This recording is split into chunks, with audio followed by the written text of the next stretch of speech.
Hello friends, a very good morning all of you. Bansur PG college की online class में आपका welcome है। आज हम BA part third year English literature के paper second prose and fiction में से प्रीवियस ईयर एग्जाम में आए इम्पोर्टेंट शॉर्ट क्वेश्चन और उनके सॉल्यूशन के बारे में डिस्कस करेंगे। सबसे पहले हम यह जानेंगे कि एग्ज़ाम में शॉर्ट क्वेश्चंस कितने आते हैं और हमें कितने क्वेश्चन अटेम्प्ट करने पड़ते हैं और प्रत्येक क्वेश्चन कितने मार्क्स का होता है और हमें इन क्वेश्चंस के आंसर कितने वर्ड्स में देने होते हैं। इन सब के बारे में आज हम जानकारी प्राप्त करेंगे। तो देखिए, आपके एग्ज़ाम पेपर में टोटल शॉर्ट क्वेश्चन 10 होते हैं। इनमें से हमें 5 क्वेश्चन अटेम्प्ट करने पड़ते हैं।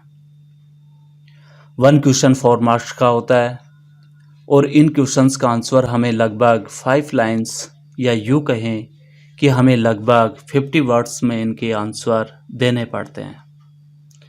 इस प्रकार टोटल मार्क्स 5 × 4 = 20। 5 × 4 = 20 मार्क्स। अब हमारे सामने यह प्रॉब्लम आती है कि हम इन क्वेश्चंस का आंसर कैसे दें कि हमारे कंप्लीट मार्क्स आएँ। तो इसके लिए हमें सबसे पहले क्वेश्चन को रीड करना है, अर्थात सबसे पहले क्वेश्चन को अच्छे से पढ़ना है। उसके बाद में हमसे जितना पूछा जाए उतना ही हमें आंसर देना है और आंसर बिल्कुल क्लियर देना है। फॉर एग्जाम्पल, अब हम इसके कुछ क्वेश्चंस लेते हैं और उनका आंसर देते हैं। तो आज का हमारा फर्स्ट इम्पोर्टेंट शॉर्ट क्वेश्चन है, what is the main characteristic of the plot of Premchand story. Premchand की कहानी के प्लॉट का मुख्य चरित्र चित्रण क्या है। तो सबसे पहले हमें ये जानना है कि प्रेमचंद की जो स्टोरी है, इस स्टोरी का नाम क्या है। तो इसमें प्रेमचंद की जो स्टोरी है उसका नाम है द श्राउड। अब हम इसके आंसर को देखते हैं। ए सिंपल साइकोलॉजिकल ट्रूथ और N intense human emotion is enough to constitute the plot of Premchand's story. The dialogues help in developing the plot as well as the characters.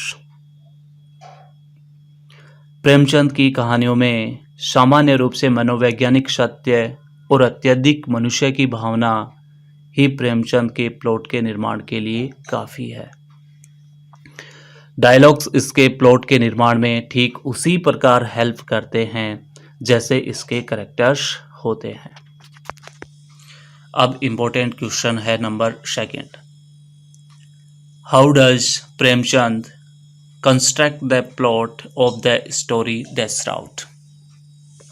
Premchand ने the shroud नामक story की रचना किस प्रकार की या कैसे की। तो इसका आंसर है, Premchand takes either a simple psychological truth or an intense human emotion to constitute the plot of the story The Shroud. The dialogues between the father and son help develop the plot as well as the characters. तो प्रेमचंद ने या तो एक सामान्य मनोवैज्ञानिक सत्य और एक अत्यधिक मनुष्य की भावना ही द श्राउड नामक कहानी के प्लॉट का निर्माण करती है। पिता और पुत्र के बीच में डायलॉग्स प्लॉट के निर्माण में ठीक उसी प्रकार सहायता करते हैं जैसे इसके कैरेक्टर्स होते हैं। अब हम बात करते हैं important question 3।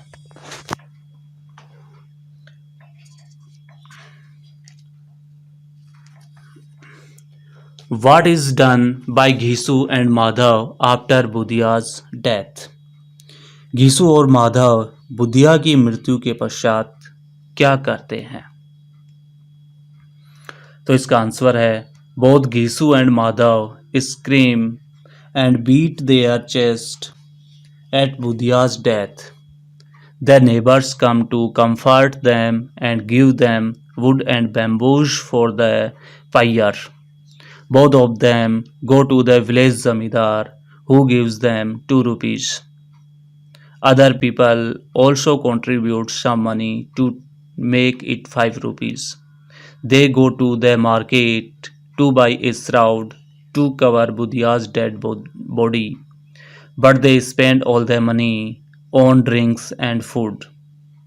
They sing and dance in inebriated state and finally fall down in a drunken stupor.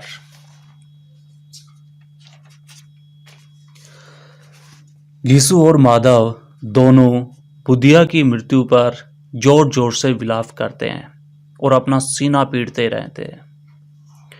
पड़ोसी उनको सांत्वना देने आते हैं और उनको लकड़ी और बांस की व्यवस्था उनके लिए करते हैं। वे दोनों गांव के जमींदार के पास जाते हैं, जो उनको 2 रुपए देता है। अन्य लोग भी कुछ रुपए उनको देते हैं और उनके पास कुल 5 रुपए हो जाते हैं। वे बुधिया के शव को ढकने के लिए श्राउड खरीदने मार्केट जाते हैं, परंतु वे सारा रुपए शराब और खाने पर खर्च कर देते हैं। वे नशे की हालत में गाना गाते हैं, नाचते हैं और अंत में नशे में मतमस्त होकर वहीं पर गिर जाते हैं। अब है next question important, fourth.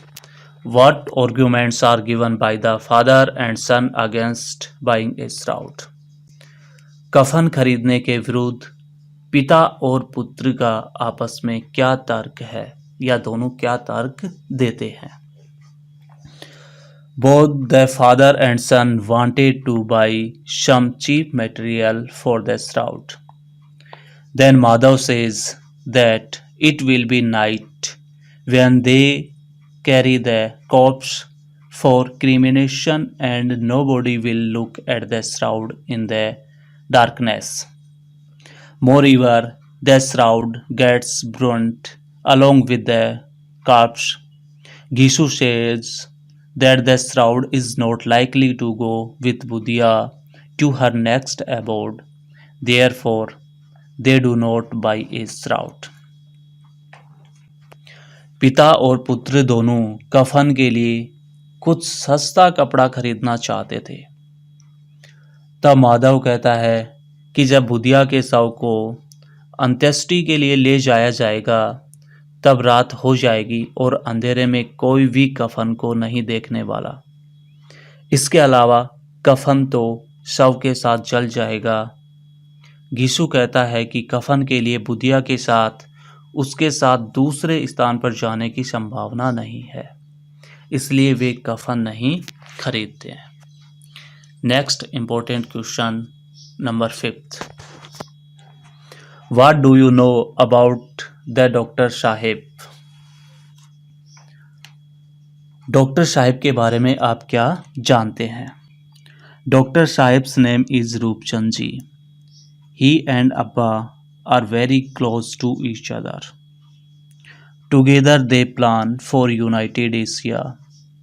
Dr. Sahib is the family doctor, advisor and well-wisher of the Muslim family. It is he who brings back the entire family from Loni Junction. Doctor Saheb का नाम रूपचंद जी है। वह और अब्बा एक दूसरे के बहुत नज़दीक है। वे साथ साथ अखंड एशिया बनाने का विचार करते हैं। डॉक्टर साहब मुस्लिम फैमिली के पारिवारिक डॉक्टर, सलाहकार और शुभ चिंतक हैं। डॉक्टर साहब ने ही पूरी मुस्लिम फैमिली को लोनी जंक्शन से वापस लाने में मदद की, या डॉक्टर साहब ही पूरी मुस्लिम फैमिली को लोनी जंक्शन से वापस लेकर आए। Next question number 6।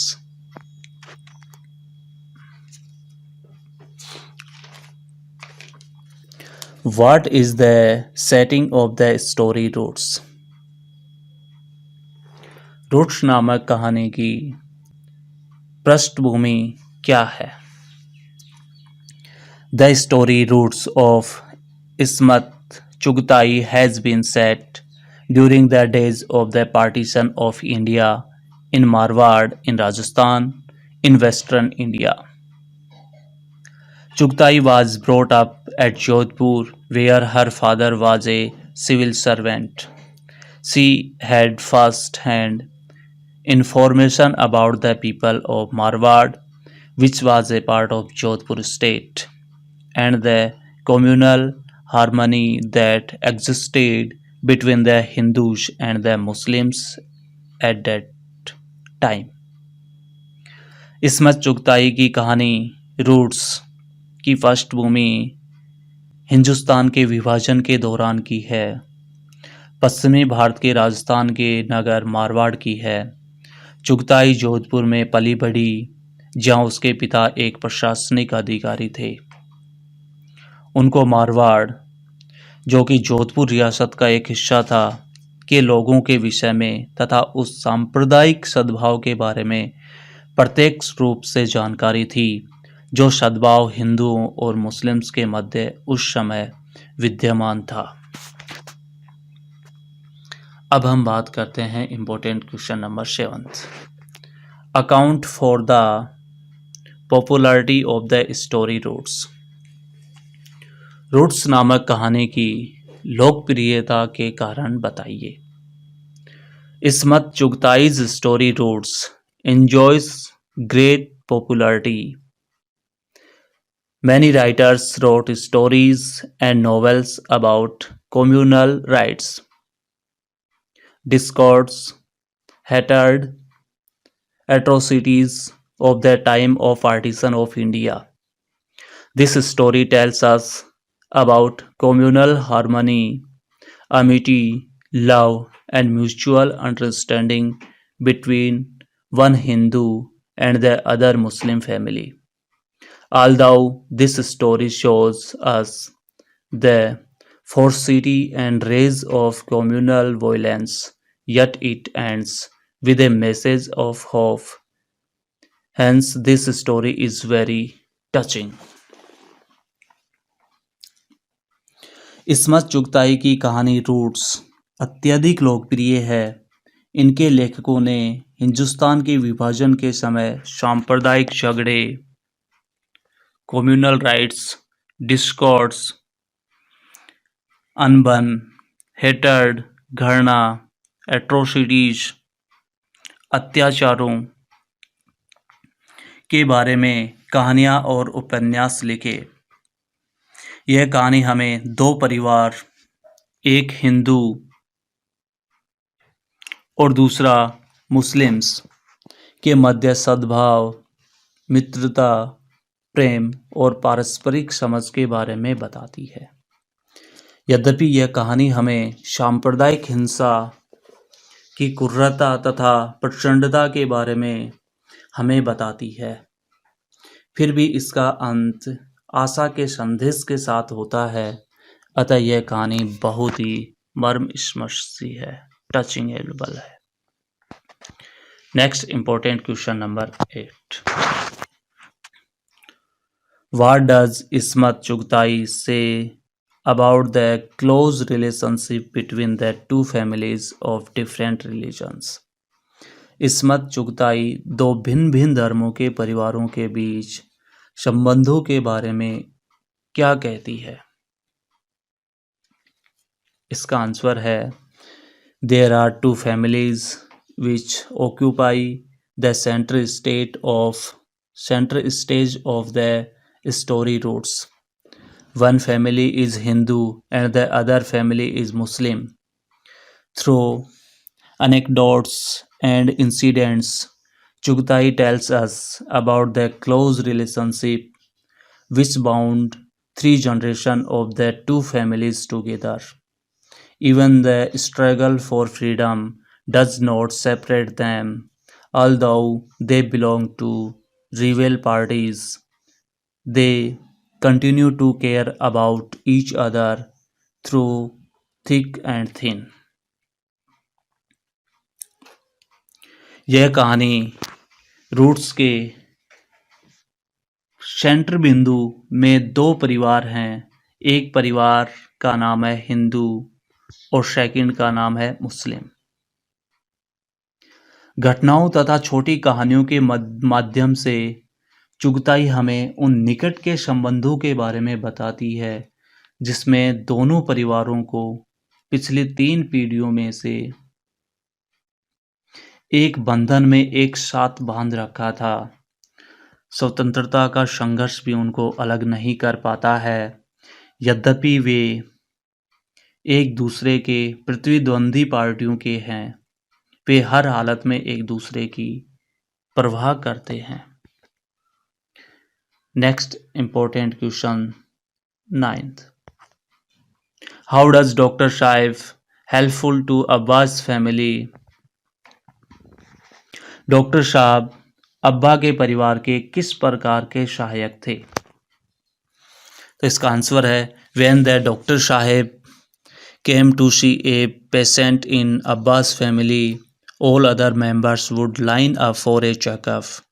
He helped the daughter-in-laws in their delivery, cut the umbilical cord and bathed the child. When Abbas suffered a paralysis stroke, Dr. Sahib was at his bedside for nights together. जब doctor साहब अब्बा के परिवार में एक मरीज को देखने आते तो अन्य सदस्य भी चेकअप के लिए लाइन लगा लेते। वे डॉटर इन लॉज जिनको प्रसव होने वाला था वे उनकी मदद करते, बच्चे का नाल काटते और उसे नहलाते। जब अब्बा को पैरालिसिस हुआ तो डॉक्टर साहब कई रातों तक उनके पलंग के पास बैठे रहते। Last important question number 10। Why did अम्मा decide not to leave her native place? अम्मा ने अपने मूल स्थान को न छोड़ने का क्यों निश्चय किया? अम्मा was like a banyan tree having the roots deeply entrenched in her native soil. When all the members of her family packed their luggage to leave for Pakistan, she did not budge from there at all. She did not allow anybody to touch her trunk. She did not like to leave the place where she had spent almost the whole of her life. Moreover, she said that she was like a lamp in its last gasp. She was not willing to go to Karachi, Dhaka और रावलपिंडी। अम्मा एक बरगद के पेड़ के समान थी जिसकी रूट्स उसके मूल स्थान में गहराई तक जमी हुई थी। जब परिवार के सारे सदस्यों ने पाकिस्तान जाने के लिए अपना सामान बांध लिया तो भी वह वहां से हिली तक नहीं। उसने किसी को भी अपना ट्रंक छूने को आज्ञा नहीं दी। वह उस स्थान को छोड़ना पसंद नहीं करती थी जहां उनकी जिंदगी का करीब पूरा हिस्सा बीत चुका था। इसके अलावा उन्होंने कहा कि वे तो एक ऐसे लैंप की तरह हैं जो कि अपनी अंतिम सांसों में है या अंतिम सांस ले रहा है। वे कराची, ढाका या रावलपिंडी में भी जाने को तैयार नहीं थी। कराची, ढाका और रावलपिंडी।